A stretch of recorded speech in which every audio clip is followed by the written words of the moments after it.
De nuevo, bienvenidos a todos a un nuevo programa de Profundizando en las Escrituras. Nos encontramos, como seguramente recordáis, analizando el libro de Isaías, un libro largo, un libro que se escribió en una época complicada del pueblo de Dios. Nos introducimos en el tercer capítulo de la serie que lleva por título Consolaos, pueblo mío, uno de los grandes temas que aparecerán en el libro de Isaías.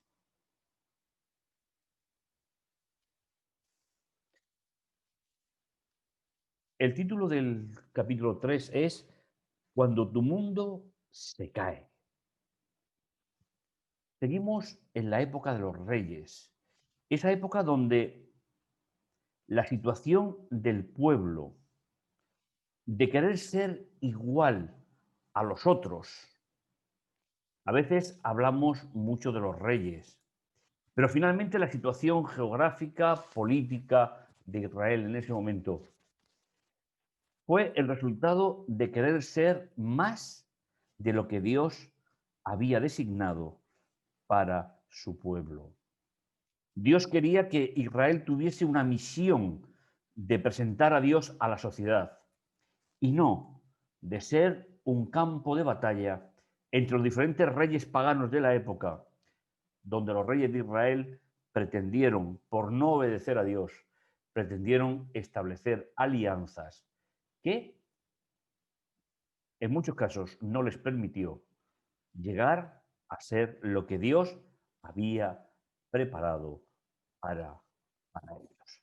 Estamos, como decíamos, en el capítulo 3 de la serie y el título que acabamos de comentar tiene que ver precisamente con cuando las decisiones de un rey, juntamente con su pueblo, les lleva a perder su identidad, les lleva a no responder a las expectativas de Dios. La misión del pueblo de Dios, mis hermanos, no es hacer alianzas.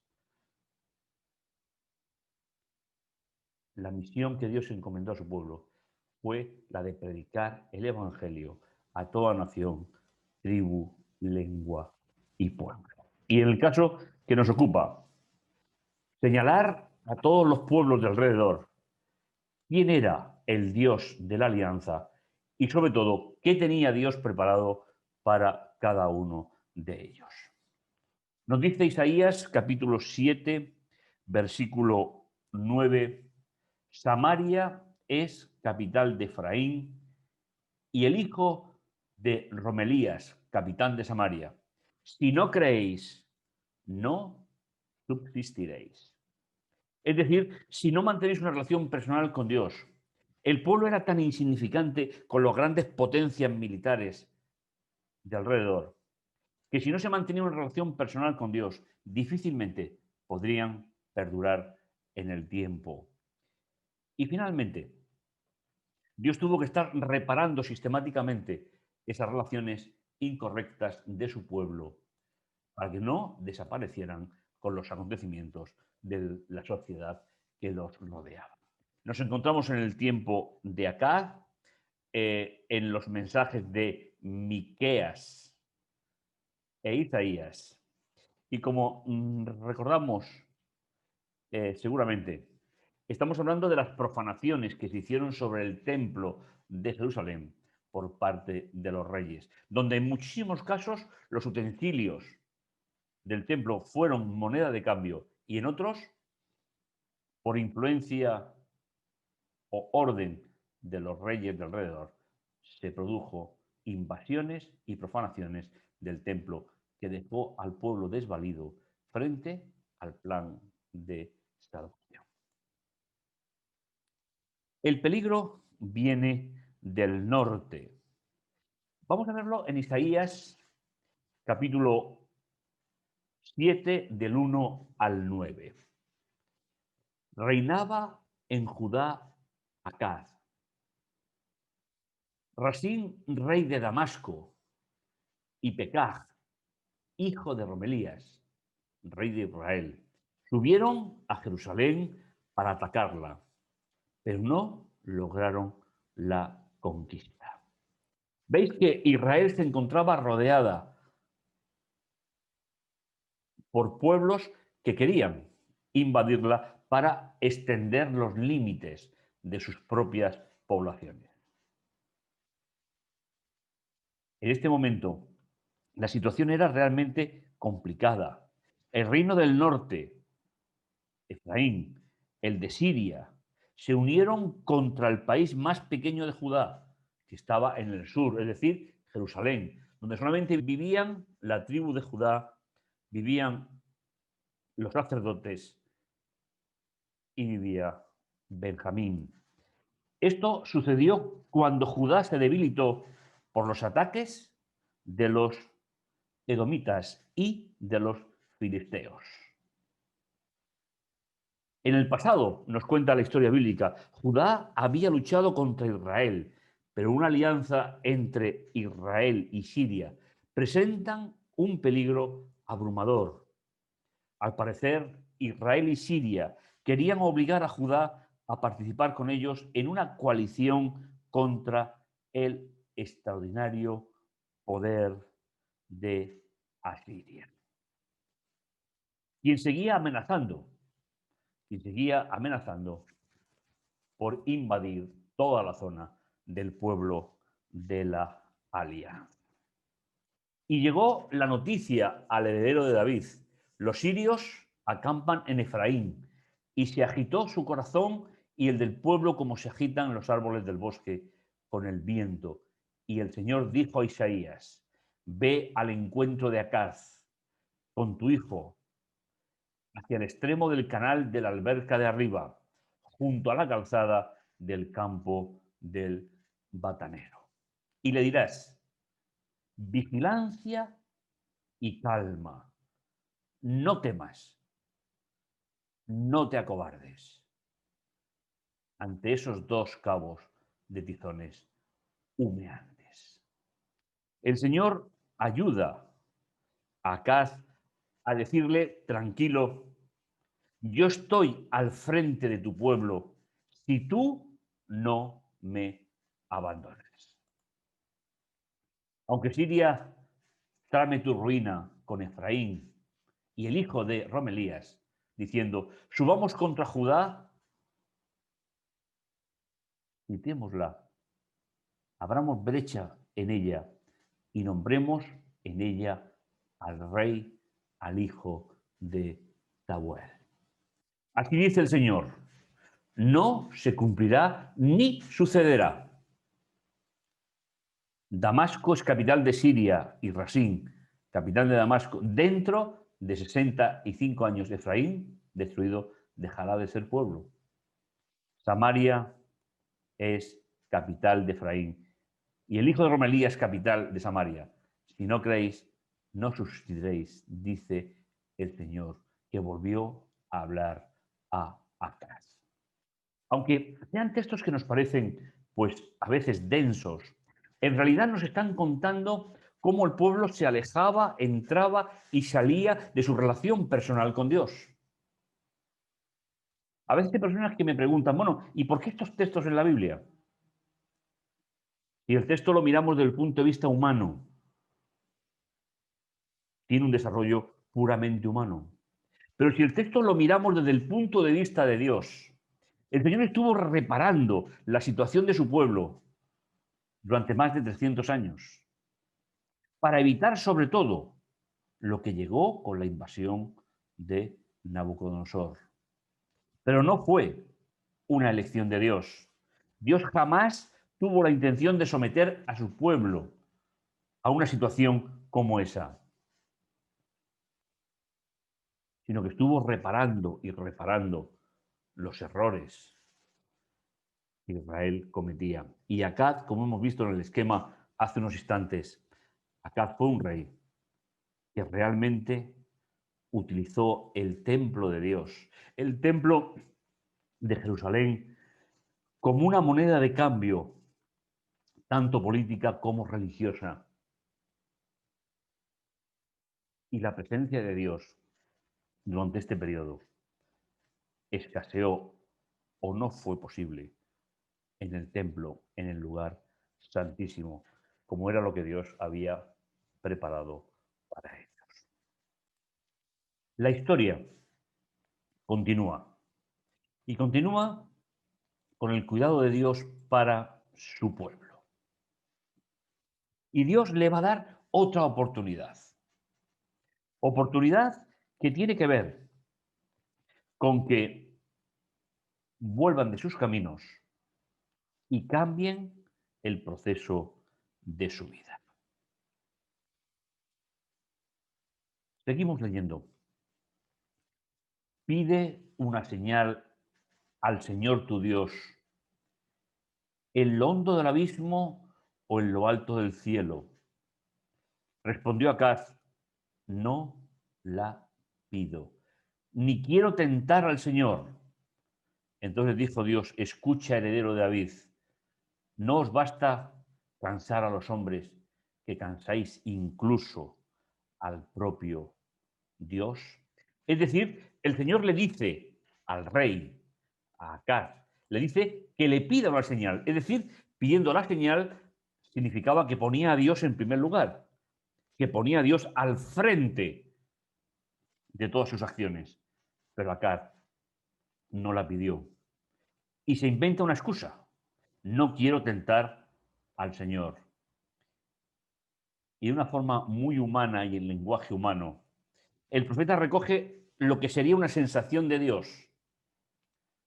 Escucha, heredero de David y padre del Mesías a través de los siglos.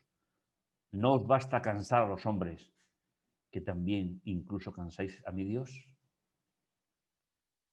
Qué escena tan terrible. Acab no respondió al llamado de la relación personal con Dios que Isaías le estaba proponiendo. Entonces, de forma misericordiosa, Dios dio otra oportunidad al rey, diciéndole que pidiera una señal. Lo tenemos en el versículo 11. Pide una señal al Señor tu Dios, en lo hondo del abismo o en lo alto del cielo, sin tener ninguna discriminación. Pide una señal y Dios te mostrará claramente que si te lo permites, se pondrá al frente de su pueblo. Esta es una de las mayores invitaciones a la relación personal con Dios que se haya dado a un ser humano a lo largo de la historia de la relación de ese Dios con su pueblo. Dios ni siquiera limitó su oferta a la mitad de su reino, como lo habían hecho los gobernadores humanos cuando alcanzaron el umbral máximo de su generosidad. Estaba dispuesto, el Señor estaba dispuesto a vaciar todo el cielo y la tierra para un rey malvado, si tan solo establecía una relación con Dios. El problema que se plantea aquí, mis queridos hermanos, es el hecho de que la historia tenía que continuar hasta que viniera el Mesías. Dios nunca abandonó a su pueblo. Aunque en la etapa que estamos viendo, desde Roboán, el hijo de Salomón, el pueblo continuamente abandonaba a Dios y Dios tenía que estar restaurando, tenía que estar volviendo. Pero la promesa de Dios al rey era realmente espectacular. Y te pones en mis manos. Es decir, si me das el privilegio de dirigir tus pasos, ¿sabéis, mis hermanos? La promesa de Dios es tan grande como la aceptación de las decisiones personales del rey. El Señor estaba dispuesto a abrir el cielo y la tierra para bendecir a Acaz, para que su pueblo no se viese envuelto en los problemas que finalmente vivió a lo largo de su historia. Cómo me gusta resaltar esta idea de cómo Dios trabaja en el corazón del ser humano. Dios te invita siempre y me invita siempre, no a una imposición, sino a que voluntariamente nos pongamos en las manos de Dios. Por eso, como acabamos de leer, y que me permitís que volvamos un poquito a esta idea, pide una señal al Señor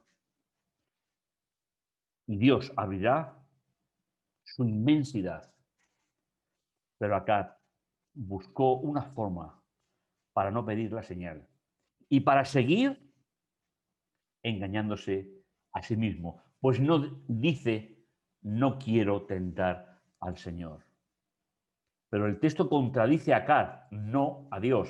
Porque es el Dios, a través del profeta Isaías, el que le dice que pidiera al rey una señal directamente a Dios. Entonces Dios le dijo, no solo abusáis de los seres humanos, sino que quiere seguir rompiendo la relación, inclusive conmigo. Por eso es esa fecha donde hay una gran profanación de todo el sistema religioso y de la alianza. Por eso el Señor, por su cuenta, os dará una señal. Fijaos, si miramos con detenimiento, el rey, como veíamos en los textos anteriores, no llegó a pedir la señal, simplemente porque no le pareció oportuno. Era el Dios que representaba la soberanía de Dios sobre la tierra a través de la alianza. Y sin embargo, se negó rotundamente a pedir esa señal de parte de Dios. Y para que pudiera continuar la historia y no se trucara el problema de la venida del Mesías, el Señor por sí mismo le va a dar una señal. Aparentemente, la respuesta de Acar parece una respuesta piadosa y respetuosa. ¿Cómo iba a poner él a Dios a prueba? Pero la diferencia era que Dios invitó al rey a pedir una respuesta por parte de Dios. Sabéis, mis hermanos, cuanto más lejos estamos de Dios, más difícil es ver con claridad cómo Dios actúa en nuestra vida. Pero acá ni tan siquiera estaba dispuesto a permitir que Dios le ayudara a creer en él. Cerró totalmente la puerta de su corazón para no dejar entrar la relación personal con Dios. Hemos leído en el versículo 13, dijo entonces Isaías, oíd ahora, casa de David, os es poco el ser molestos a los hombres, sino que también lo seréis a mi Dios. Isaías reconoce que es el último de los creyentes en Dios y que el rey iba a introducir al pueblo en una situación realmente extrema.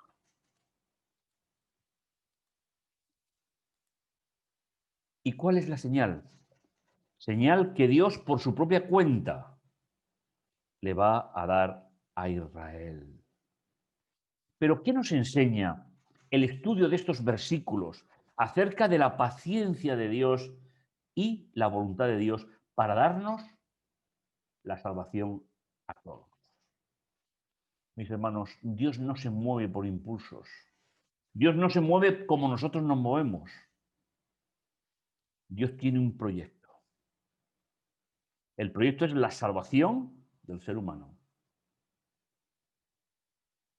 Y Dios no va a descansar hasta que por segunda vez Jesús aparezca en las nubes de los cielos, como Rey de Reyes y Señor de Señores, para salvar a su pueblo, aquellos que han mantenido una relación personal con Él, una relación inquebrantable. Hemos dicho en varias ocasiones que la fe no es un sentimiento, la fe es una relación personal con Dios de calidad. Y tal vez teníamos que centrarnos más en esa idea. El rey no pide la señal, Pero Dios no permite que el rey lleve a su pueblo a un exterminio total por las fuerzas invasoras. Por eso el Señor por su cuenta, nos dice el versículo 14, os dará una señal. Mirad, la joven está encinta y dará a luz un hijo y le pondrá por nombre Emmanuel. Este texto hay que reconocer que es un texto complicado. El uso que se hace de él a partir del Nuevo Testamento nos lleva pues, a dificultades con la lectura de este texto.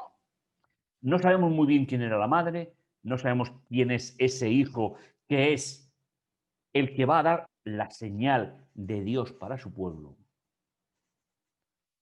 Quizás podríamos decir un Emmanuel, es decir, se suele traducir por Dios entre nosotros, anterior al uso que se hace en el Nuevo Testamento de este nombre, cuyo desarrollo le demostró a Acab la exactitud de los cumplimientos proféticos. Aunque no aparezca en ningún libro de la primera gran parte de la Biblia quién era este personaje y quién era su madre o de dónde venía. Lo que sí estamos seguros, lo que sí estoy seguro, es que es un precursor del Emmanuel que nació de María. La señal que Acaz no pidió, pero que Dios le envió, fue un niño nacería. Y tendría que ser interpretado por el rey como la señal de parte de Dios. ¿Sabéis? Es necesario que meditemos mucho más. También nosotros, que tenemos un mensaje profético, que sabemos que tenemos que anunciar la venida de Jesús, es necesario que meditemos mucho más sobre la venida de Jesús a la humanidad. ¿Qué tipo de consuelo te da a ti en tu vida diaria, en la enfermedad, en la desolación? ¿Conviertes un problema social en un problema de fe? La señal para nosotros ya vino. El Emmanuel identificado por Dios como el Dios hecho ser humano. Qué detalle más interesante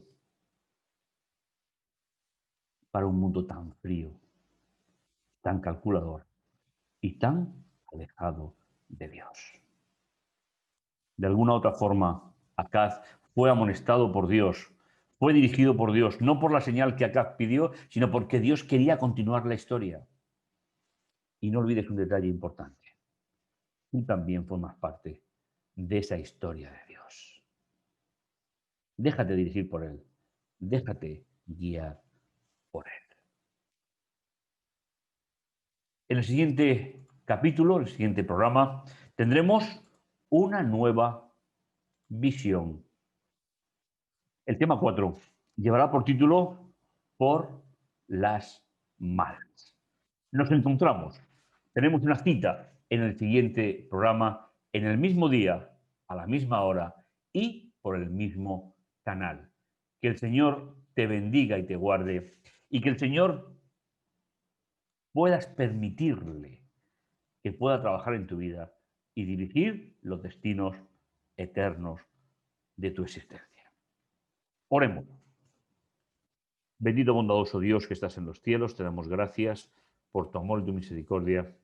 Gracias, Señor, por ese amor tan especial que tú tienes por nosotros. A ti, Señor, te agradecemos el privilegio de ser hijos tuyos. Te agradecemos, Señor, que el verdadero Emmanuel haya venido al mundo y que podamos sentirnos, Señor, centrados en que tú has resuelto, Señor, el problema del pecado de la humanidad y también resuelves mi pecado en mi vida cada día. En tu mano nos ponemos, Señor, para la gloria y gloria tuya. En el dulce nombre de Jesús.